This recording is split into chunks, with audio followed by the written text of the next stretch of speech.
Tonight, we will take both the law and the promise. Just a little while on the promise, that you may not be concerned. For I do know that so many people tell us that we must do this, that, and the other, or else. Well, you forget it. God planned everything as it has come out, and as it will be consummated. It is your Father's good pleasure to give you the kingdom. You do not earn it. It's not your due. It's not a reward. It's simply a gift, unmerited. And therefore, you cannot lose it. This gift is irrevocable. So no man can take it from you. No man can give it to you. So let no one frighten you. It is yours and it's coming on time. And the gift is nothing less than God Himself.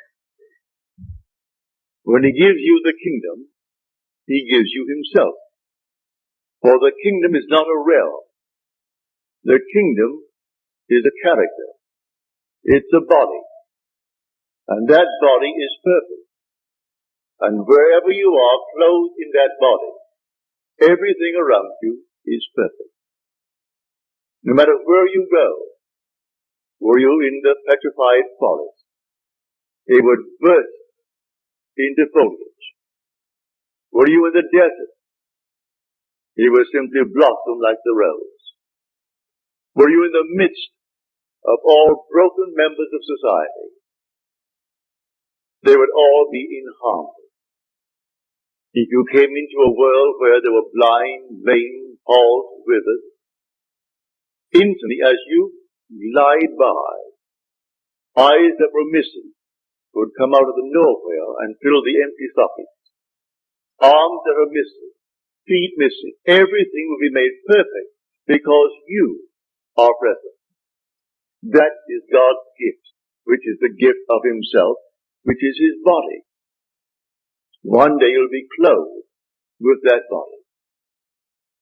So set your hope fully upon the grace that is coming to you at the revelation of Jesus Christ within you.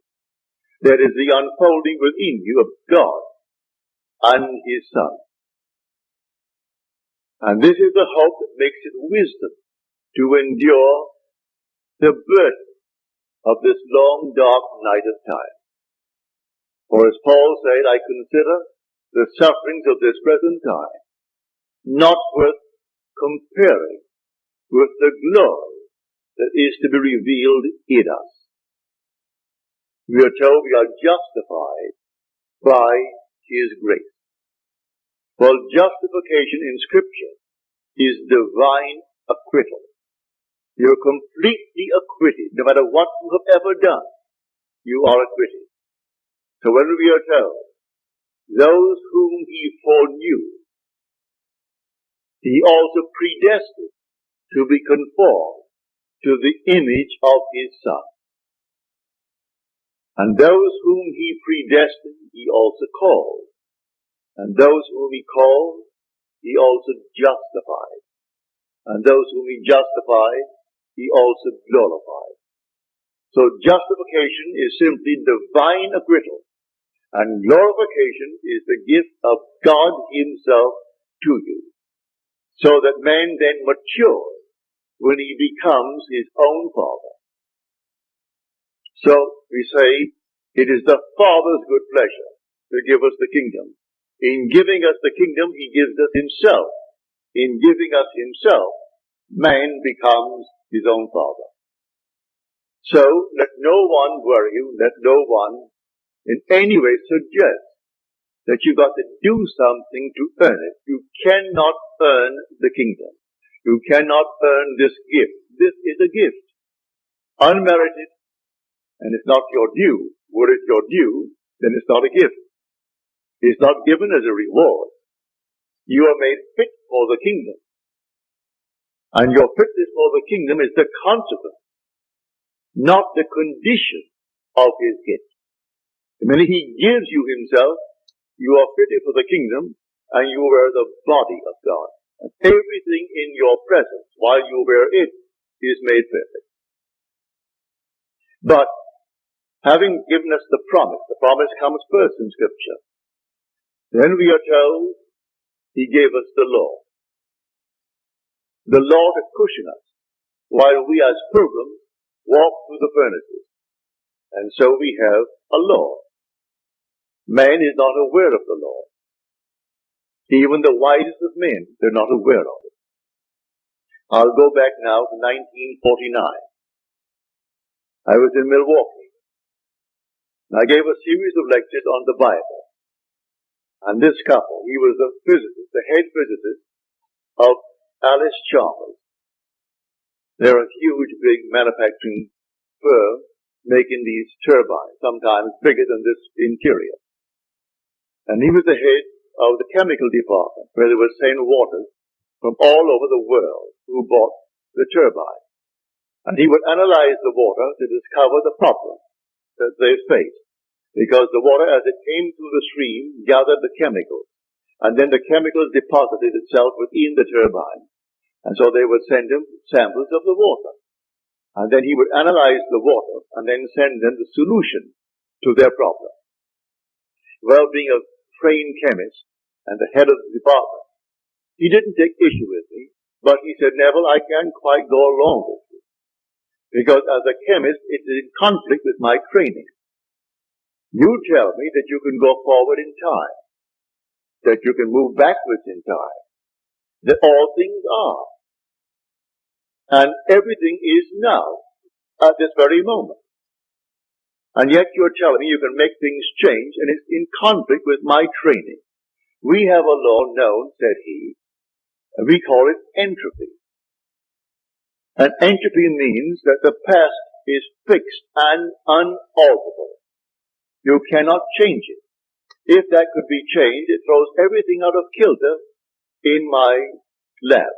I must know the past is unalterable, like braiding a lady's hair. And the braided part, that's fixed. The rest is future, not yet braided. We are waiting to see how it will develop from the braided part. Because that is completely fixed and unalterable. And you tell me it is not. That the whole vast world exists now. Past, present, and future. And that you can go into these sections of time in a world that is finished. But I can't go along with that. That's perfectly all right. I'm not a chemist. I'm not a scientist, so I cannot argue the point with you. I only know my visions. And I teach vision as I have actually experienced it. I can go into these spots. I have gone into these places, and the past has not passed away. And it's fixed, as you say, but I'm quite sure one could go back and revise that past and change it. And I can go forward into the future that I do know and set it up to walk across a bridge of incident. When I come to that point in time where I have entered, it takes on the color and the tone and the reality that I assumed it to be when I entered that state. Can't be done. But he was a very honest man, as most of these fellows are. They're trained to be honest. How else could they achieve what they do achieve in science unless they're perfectly honest with themselves? Well, in the month of November, I received a letter from him. And he sent me the Science News letter dated October the 15th. And it was all about the positron.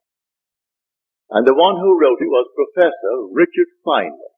He was then professor of physics at Cornell University. 20 years later, only last year, they granted him the Nobel Prize in Physics for that paper. It took them 20 years to recognize what he said as theory back in 1949. And if I can quote it, this is it.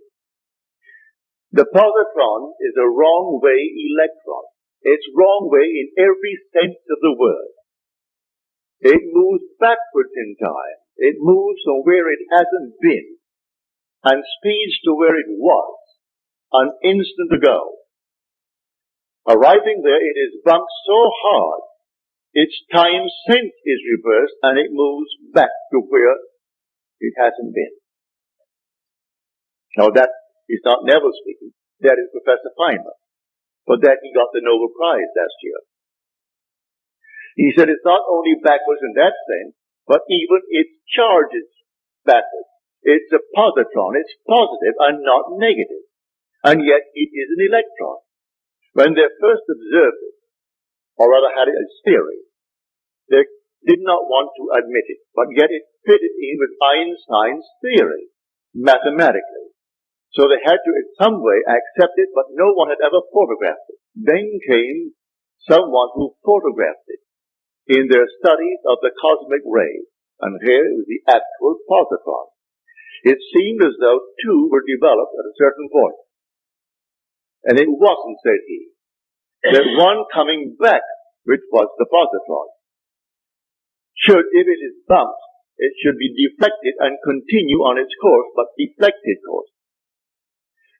On the other hand, if it's bumped so hard, it's not deflected, it's reversed and moves forward in a normal manner to where it hasn't been.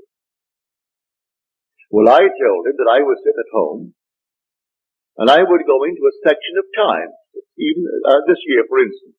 This is now only April. I put myself in Christmas. I would feel the stores are all dressed for Christmas. I could hear the musical Christmas, all the carols. I'd walk through Saks Fifth Avenue in New York City, going to Best, going to the other, and I would feel all that I would feel if it were true that it's Christmas. That is the month Christmas. And then when I feel that it's all Christmas, then I would feel that things are as I desire them to be back in the month, say, of March or July, which was certainly not Christmas season. So take a hot, hot day in July, and I'm feeling it to be cold, and snow on the ground, and all the dressings for Christmas. And then I would open my eyes and bounce back, and shock myself, because it seemed so real to me that when I came back and opened my eyes upon July, and it's hot, I thought, now, are you kidding yourself? No, when I went forward in time, quite normally, waiting out the days, the month, to the month of December, things happened as I actually had assumed that they would. I went forward and predetermined what would happen. Well, when he sent me this, he wrote a sweet, lovely letter saying, Neville, I must confess, I didn't see it. No one saw it until Professor Feynman in his lab discovered this. But he discovered it by theory. And you tell me you know it by vision. You're not a scientist, and yet all that you said to me, which I could not believe, and even at this moment it's difficult for me to believe, here comes a great professor, a theoretical physicist, and he is the one who wrote this paper. For that he got the Nobel Prize last year. He worked on our atomic bomb, he worked on the hydrogen bomb. Then he asked the government to relieve him of the secrecy imposed upon him because of his position. And he came here to Caltech and taught at Caltech. Theoretical physics. He said, I want the freedom of imagination. I said, want to be confined with the secrets of government so that I could not express myself. Leave me alone or in theory. So he goes blindly on with his mathematics and his theory, bringing out these concepts, all theory. Well, mine is not theory. I go into these states. Now, look at it this way. See the whole vast world as infinite states. All states. If they're all states, and you are an immortal being, you are not a state, you are immortal. You enter a state, and the state becomes alive. Therefore, you are not to blame if you enter a state unwittingly, and it's a horrible state. Men not knowing, yet you are in a state, they condemn you. But you have to express the contents of that state. If you enter the state of poverty, you have to experience poverty. If you remain in it, you must go and drink that to the very last drop. The dregs of that cup. If you go into any state and remain in that state, you're going to drink it to the very last drop. But you can get out of a state. You don't have to remain in it if you know it's a state. If you don't know it's a state, you identify yourself with the state and think that you're it. Man has identified himself with this little body, and he thinks he is it. So the day comes, he has to discard it because he's worn it out. As he discards it, all of his friends are crying to think he died. He can't die. He is an immortal being who wore a garment of flesh and blood. That same being who goes into states, remaining in a state, and the state has to be expressed by him who resurrected the state. For I am the resurrection and the life of that state. Now, you can change an individual with or without his consent if you so desire. Here is the story of a friend of mine. I persuaded him to give up his job here. I knew he was a single man, and he would like to do what I am doing. So I said, San Francisco is wide open. I only go there once a year for 4 weeks at a time. Now I have reduced it to 2 weeks at a time. But I used to go, in the early years, 4 weeks. I said, they need someone badly who knows this law. You can't teach the promise because you do not know it. You can tell it, but from hearsay, because you have not experienced the promise. But you do know the law. And you are presentable, you are a gentleman, you go up there, I will not give you any money. But I will give you my mailing list of 500. It's a live list. And you send out my list. When I go, I will tell them that I allowed you to have my list. And I will get behind you in that manner, but not in any other way. You've got to go on faith. Well, he quit his job here. He had seniority of 8 years in the place that he worked. He goes up to San Francisco, and he made arrangements to open. He had a little dog, lovely little dog, and he was walking his dog one afternoon before he opened. And a man came over and greeted him and said, what a nice little dog you have. And then after the usual greetings, he said, can you help me out? I haven't eaten today. I'm out of work. And my friend said, no, I have no money, but I will do what I can, but I can't give you any money. The man couldn't quite understand that. You can't give me money. What else could you do? My friend did not move one step after he said no to the request. The man went on. He remained there until he imagined that man in his presence gainfully employed, happy in the job, and standing on his own feet. That was taken the story in the book of Acts, when a man came to John and Peter, and he could not stand on his own feet, and he was begging at the temple door. And Peter said, gold and silver have I not for thee, but such as I have give I unto you. Rise and walk. And he rose and walked. It doesn't mean a cripple jumped up and walked. That's an entire different structure that I do know is possible when you wear the garment of God. You couldn't come into the presence of anyone as a cripple. The minute you came by, he ceases to be a cripple.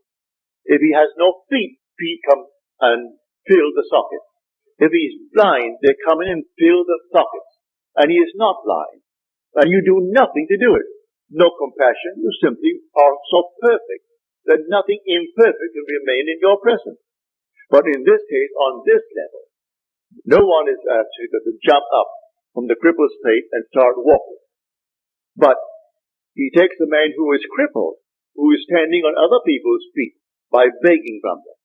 Well, a month later, he was walking his dog and he saw this man and he crossed the street. The man crossed the street and came over to him.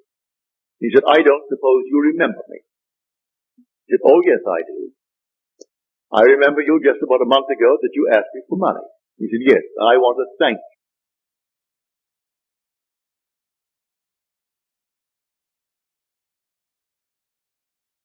He said, I don't suppose you remember me. He said, oh yes, I do. I remember you just about a month ago that you asked me for money. He said, yes, and I want to thank you for not giving it to me, and extended his hand to my friend. He said, had you given me the money, I today will be asking you for money. Because you did not give me. I was so embarrassed and so annoyed with myself that I put myself in that position. I went out the very next day and I got a job, a good job. It pays well. And it has promise of growth. And I'm very happy in the job. So again, let me thank you for not giving me the money.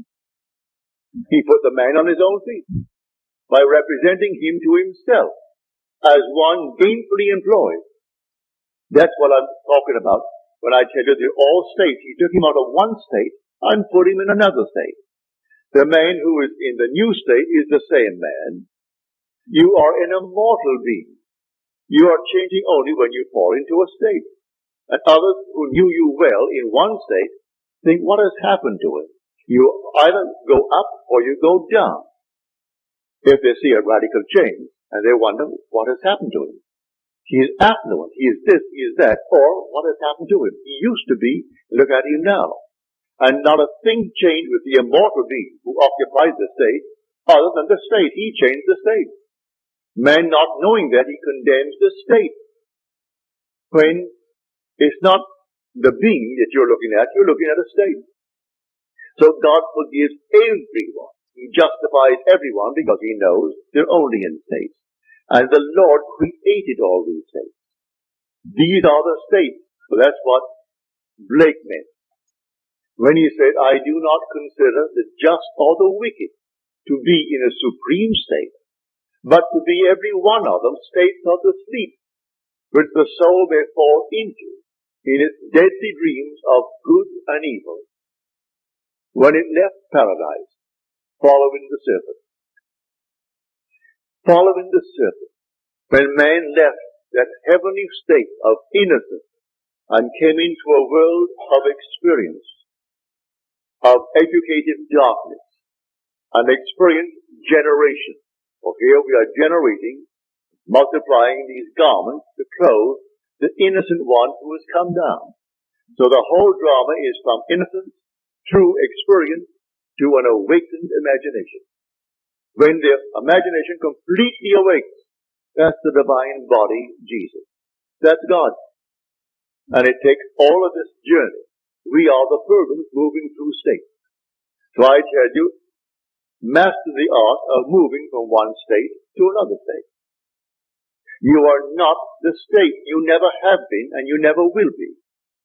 The state, if you are going to condemn the state, but why condemn anything? Moving out of a state into another state. Move yourself out of one state into another state. The other state can't be done. Leave them alone. They say it can't be done. You go about your father's business, moving from state to state as you desire. Now it all starts with a hunger. It starts with a real desire on your part. And all these infinite states are simply to satisfy the hungers of men. So you want to be good, as you understand good to be. You want to be wealthy, as you understand it. You want to be famous, as you understand it. All these are states. Go into the state before you are qualified. Go into the state and stay there. The state has all the things necessary to externalize itself. But you are the occupant power. You have to go into the state and dwell there. Now, as I go into it, let me remain in it. If I come back like the positron, I'm simply going to be turned right around. I'm not going to be deflected and continue my journey in the same direction, only deflected. I'm going to be so shocked. And everyone is shocked. When I go into a state and it seems like this, seems so real. When I open my eyes, oh, here I am, back there. But that shock turns me around from that return to my motion forward now as an electron. I am not a positron anymore. I was a positron when I actually started back in time. And when I reached this body, and the body is showed when I open my eyes, then what I did there, I'm moving across a bridge of incident now, some series of events that leads me up to the fulfillment in what the world calls reality. But it was real when I occupied it in my imagination. That's when it was real. We exist in these bodies. We live in our imagination. For our imaginations, these are the only reality. Imagination is God. There is the divine body, Jesus. I used to sit and simply try it in my living room. I couldn't see the chair where I sat in the living room from the telephone in the hallway. I would sit at the telephone in my imagination while my body was in the living room. And then I would assume I'm at the telephone. Physically, I couldn't see that body. And then suddenly, I would feel myself back on the chair. And what a shock. And then from the chair, I would put myself back at the telephone. I would stand on the outside of the house and see it like this building. See it from the street, rather than from here. And assume while I'm standing here that I am looking at the building from the outside. And suddenly you are on the outside. And you're looking at it from the outside. Do it with your own home. Do it with anything in your room. And that gets you sort of in a state of moving. You become mobile, as it were. And it's easy then to occupy any state. And they're only states. So when someone thinks themselves so important, it's only a state, but all right, that state in itself is important to them. And anyone occupying that state must do exactly what they would do. If I were in the state of Hitler, I would do the same thing Hitler did.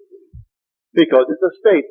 And if I fall into it, knowingly or unknowingly, I've got to play that part. So he does not consider the just or the wicked to be in a supreme state, but to be every one of them states of the sleep, which the soul falls into when it leaves paradise, following the serpent. That serpent of generation. So here, you can be what you want to be, if you know that all these are only states. And in the end, you are justified. You are completely exonerated. You are acquitted, divinely acquitted. So let no one frighten you as to what you must do to earn the kingdom. You do not earn the kingdom. It's your Father's good pleasure to give it to you. And it's a gift that is not your due. It's not a reward for any good things you did. If you're in a state and you think that the good things you're doing, it's only the state. You moved into it, and I personally find it easier living in my world to be in good states. I find it easier to be kind than to be unkind.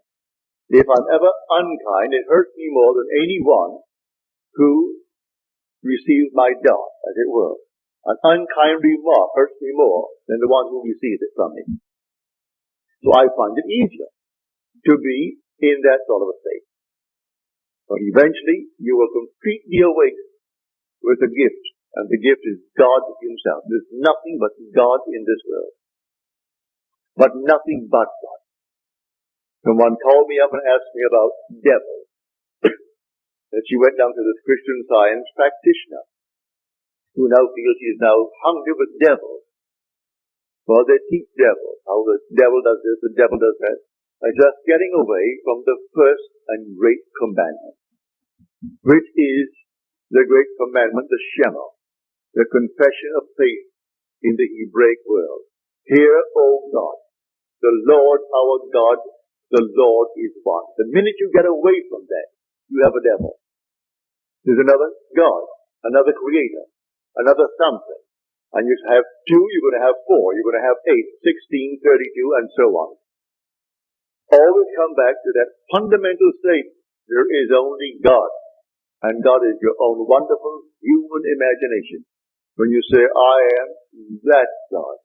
There is no other, and never will be another God. He is going to unfold himself within you and completely awaken. And when he awakens, you are God. And then you'll be clothed in that heavenly garment. And I'm telling you, it's the heavenly garment. I can't describe it other than to tell you, when you is no other, and never will be another God.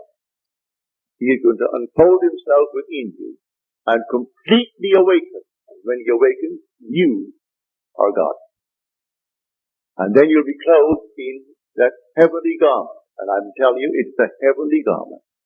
I can't describe it other than to tell you, when you're in it, you're not standing on the earth. You're lifted off, as it were. And I can only describe it as air and fire. And when you glide by and the sea of humanity, imperfect, you do not raise one little finger to change them. No compassion, because they cannot remain that way when you go by.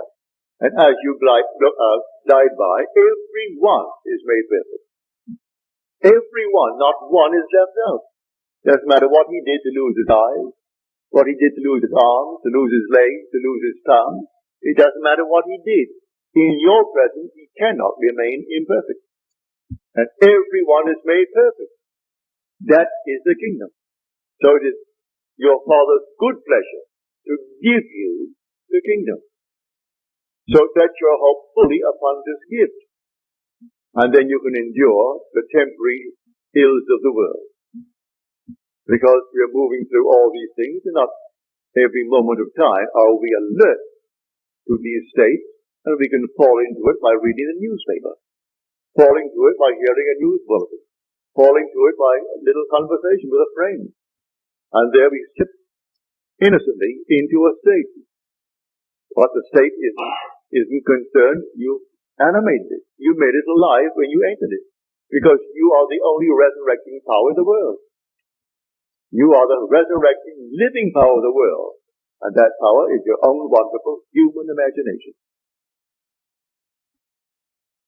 Everyone here, put your mind at peace and don't think for one moment by being good, as the world calls good, by attending certain services and doing certain things and observing certain things, that there is something on the outside watching you and marking up some little thing in your favor.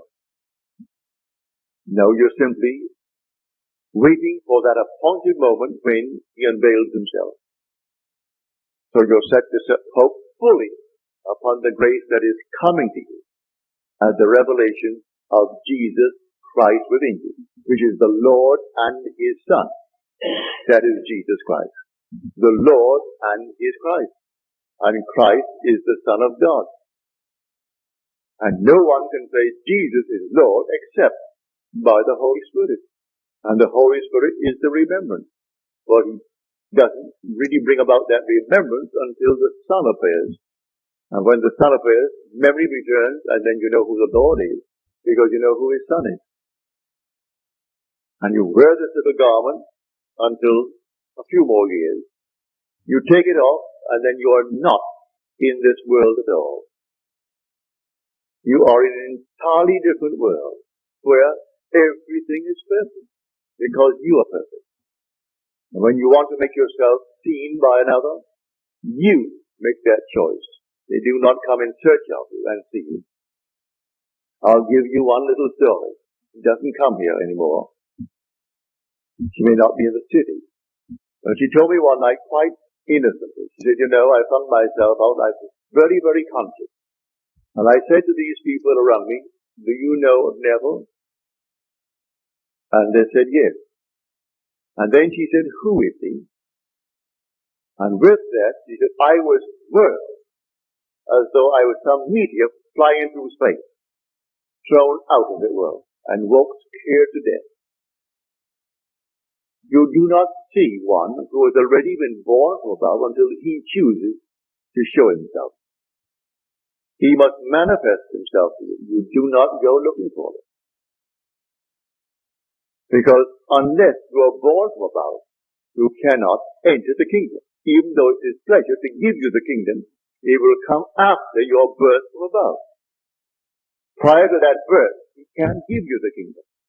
And one to whom he's already given the kingdom is not in the world. Though for a little while he is in the world telling the story, telling it from experience and not from theory. So I'm telling you exactly what has happened to me. I share it with you. And it's going to happen to you, every one of you. So let no one in any way try to convince you that you must be a little better than you are if you would get the kingdom. The kingdom is your gift. And listen to the words in the 11th chapter of Romans. It is irrevocable. The gift and the call of God are irrevocable. You cannot revoke it, and no one can revoke it. And your inheritance is not only God. You're told in the 4th chapter of Romans, you inherit the world. The world is yours, and all within it. You don't inherit some little portion of the world. You inherit God, and God owns the world, and the world is your inheritance. So in the 16th Psalm, David is made to say, the portion of my inheritance is the Lord. That's his portion. He inherits the Lord. The Son inherits the Father. And so a man matures when he becomes his own father. This is the great mystery of Scripture. And you will inherit the Father. For it is his will, and no one can break his will. It's your Father's good pleasure to give you. So when you hear people bragging how this one is better than the other one, forget it. They're judging state. So that man is richer because he's a state that is richer than the other state that is poor. But the occupant of the rich state does not differ from the occupant of the poor state. And the occupant of the state tonight that is in jail does not differ from the judge who sentenced him. One is not better than the other in the eyes of God. In the eyes of God, all are acquitted. That's justification. We are justified by his grace, we are told. All are justified by his grace. And grace is an unearned, unmerited gift of God. And that grace is God's last, his final gift, which is love in action. And God is love. It's his gift of himself. And that's when he gives you himself. There's not a thing else to give. He gave you himself. And the whole vast world is yours. So we inherit the earth. Now tonight, I hope you'll start practicing. It won't take you any time at all to try it. It costs you nothing. And it works wonders. You can sit here tonight or you go home. Put yourself in a state of affluence. What's wrong with that? I know, well, back in the 1920s, 1930, we had a deep depression beginning in 29.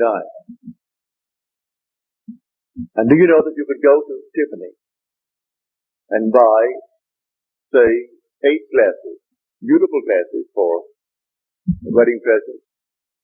Cost you what? Not more than 75 cents. A beautiful glass. And in a Tiffany box. The whole thing was a Tiffany box. Beautifully done. You'll go to Macy's or Gimbel's and you'll buy something not comparable for $1. $1.25. But the majority would not be seen dead in Tiffany. That was style. That was something beyond them. They wouldn't even walk in. They felt embarrassed to walk in.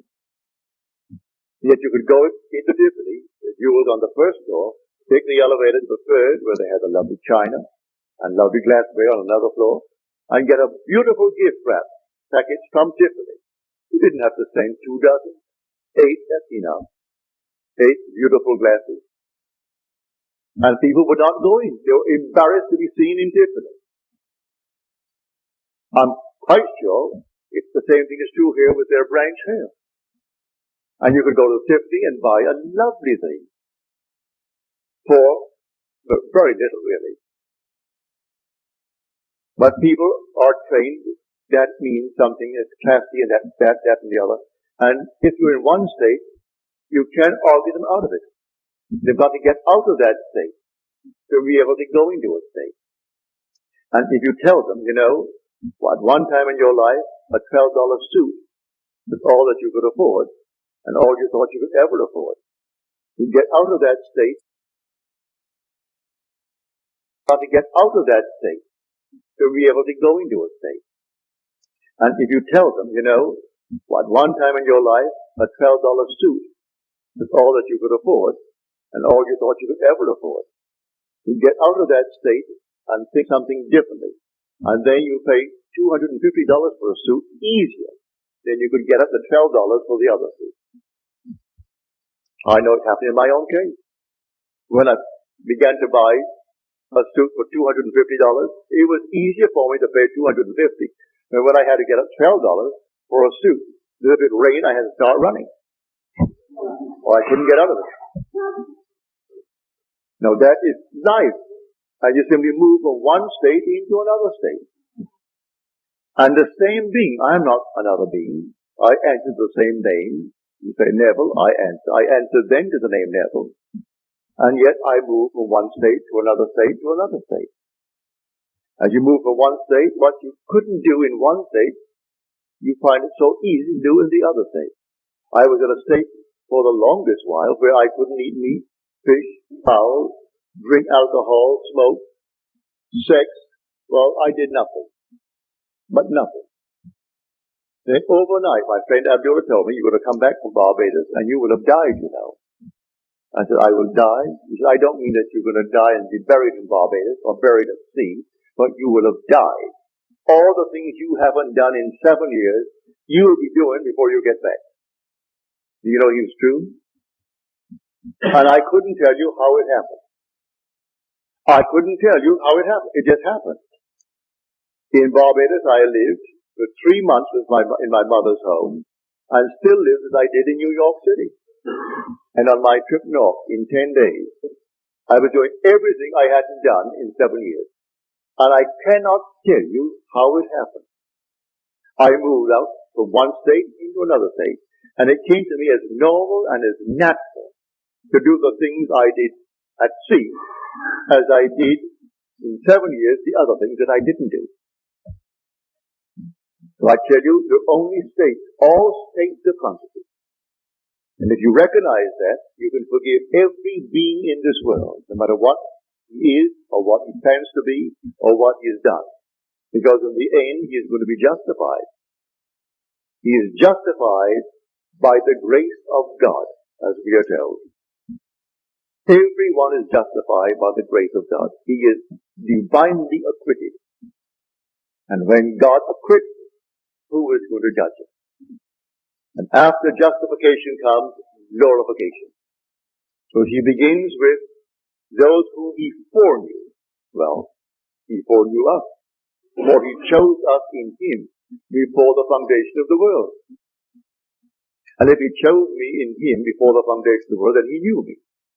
And those whom he foreknew, well then, he also predestined. He predestined them to be conformed to the image of his Son, that which reflects his glory and radiates his glory and bears the express image of himself. I am destined to be that, to be the express image of himself. And those whom he then predestined, he called. Call my sons from afar and my daughters from the end of the earth. Call them all. And he's calling us one by one, for we are so altogether unique. He can't call us in pairs. Call us one by one. And those whom he calls, he also justifies. And those whom he justifies, he also glorifies. So you are destined to be glorified with God as God. And it will not in any way be stopped by anyone. So let no one frighten you. From the pulpits of the world, every Sunday morning, they try to scare the people to death, set themselves up as the criterion of what people ought to be. In other words, look at me, they will say, and follow me. I saw yesterday's paper.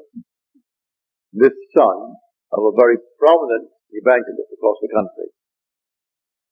He's in Barbados, he's in all the West Indies, he's all over Europe. Someone in Denmark wrote me 3 letters recently, asking what I think of it. Well, I did not respond. I answered his first 2 letters, and then when he kept on trying to make this a conversation between us, and he mentioned this party, I did not answer. I never listened to the man. I've never read any of his works. But when I read in the paper yesterday a picture of his son, who confessed that he was simply, he had sinned against his wife and his children. Well, you know what he means. And then he sinned against God. Then I went on to read that this man takes in tithes $30 million a year. in tithes.